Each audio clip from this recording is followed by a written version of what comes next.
Кутман күн.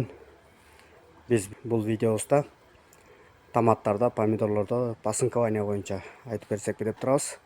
Басынкование эмне, ал эмнени түшүндүрөт, ал кандай болот, ошол боюнча айтабыз. Басынкование негизи помидорлордун бутактарында ашыкча бутак чыгат да. Ал бутак өзү бат өсөт, күчтүү болот. Анан помидорлордогу азык заттарды негизинен өзүнө алат дагы, мөмөнүн беришин начарлатат да, мөмөнүн сапатын, көлөмүн начарлатып коет. Ошон үчүн помидорлордо өз убагында басынкование жүргүзүп туруш керек. Бул биздин теплицада басынкование башынан баштап кылып келатабыз. Ар бир 2 күндө, 3 күндө бирден алып атабыз. Анан бул өзү аябай бат өсөт экен. Анан бул кандай болот дегенди азыр көрсөтүп берейин деп атам. Мына видеодон карасаңыздар, мына негизги бутак кетип атат, сөңгөк негизги. Негизги сөңгөктү кантип билебиз? Анда негизинен гүл болот да. Гүл бар негизги бутак. Анан капталга кеткен бутак мына. Капталга кетип аткан бутак. Ошо экөөнүн ортосуна ушундай ичке чыгат да. Бул азыр өсүп кеткен эси башында кичинекей болот. Анан бул эгерде убагында көрбөй калса, бул аябай тездик менен өсөт дагы. Тез көтөрүлүп кетет да. А муну кийин бутак аябай чоңоюп кетет. Кийин ажыратыш кыйыныраак болуп калат. Бирок ажыратса болот да. Бирок ага чейин азык заттын баарын жеп коет. Анан өсүмдүктүн өсүшүнө кедергисин тийгизет да. Мына бул жерден көрсөтүп берейин. Мына биз бул томаттын сабагын көрүп атабыз. Азыр бул жерде бул негизги сабагы да. Мына. А бул өзүнүн бутагы. Мына экөөнүн ортосуна пасынок өсүп кеткен да, убагында көрбөй калганбыз. Бул аябай чоңоюп кеткен. Өзүнүн азык затын барлыгы. Бул өзү бутактуу болот, күчтүү болот да. Бат жоонот, аябай жакшы өсөт да. Өскөн аябай мыкты өсөт. Помидорлор артта калып калат. Анан бул өсүп кетет да, бул бутакты жеп коет, анан азык затты жеп коет. Ошон үчүн ушуларды өз кезегинде алып салып туруш керек да.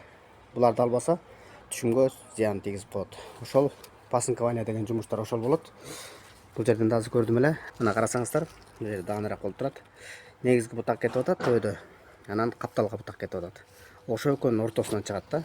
Ортосунан чыгат. Бул да көрбөй калганбыз убагында. Аябай азыр чоңоюп кеткен. Анан басынкованияны алганда дагы бир нерсени айтып кетейин. Бул ылдыйкы бутактарды алыш керек.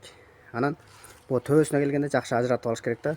Негизги өйдө өсө турган бутактыкына сындырып салсаңар, анда бою өспөй калат. Мисалы бизде ошондой ката кетип калган. Мына болар. Өйдө кете турган пасынокто алып салганбыз адашып. Ошонун натыйжасында мунун бою өспөй калган. Анткени өйдө өсө турган бутагы жок. Бул капталына гана өсөт, болду. Мындан ары көтөрүлбөй калат. Ошондой ката кетирбеш керек да.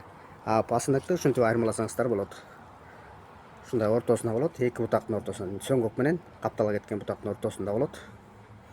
Анан өсүп кеткендегиси мына бул. Көрдүңөрбү, өсүп кеткенде айырмалаш кыйыныраак болуп калат. Бирок ушуга жеткизбей алып туруш керек да. Мына азыр негизги сөңгөк бул экени көрүнүп турат. Себеби дегенде гүлдөр бар. Бул каптал бутак, экөөсүнүн ортосунда мына бул пасынок. Ушуларды алып туруш керек. Ошондо помидордун түшүмү жакшы болот. Басынкование жумушу боюнча дагы бир нерсени айта кетсек, негизи помидорду көчөттө отургузганда түбүндө мындай 2 бутак болот да. Могул көч түбүнөн чыккан экөө. Анан башында кичинекей көрүнө берет. Анан кийин ушулар аябай өсүп кетет экен, ушулар да пасынка болуп калат экен.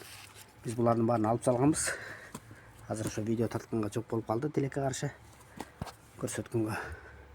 Бирок ушуну эске алыш керек да, түбүндөгү 2 бутакты алышка туура келет. Мисалы, бул жерде сыныгы турат, мына. Бул жагында турат, бул жагында турат. Ушул жерден 2 чоң бутак чыгып кетет да, мындай. Ошолор кичинекей бутактар бара-бара чоңоюп кетет экен да, ошолорду алышка туура келет. Мына бул жерде дагы биздин катабыз көрүнүп турат да. Мына негизги бутактын өйдө кетип атат, сөңгөк.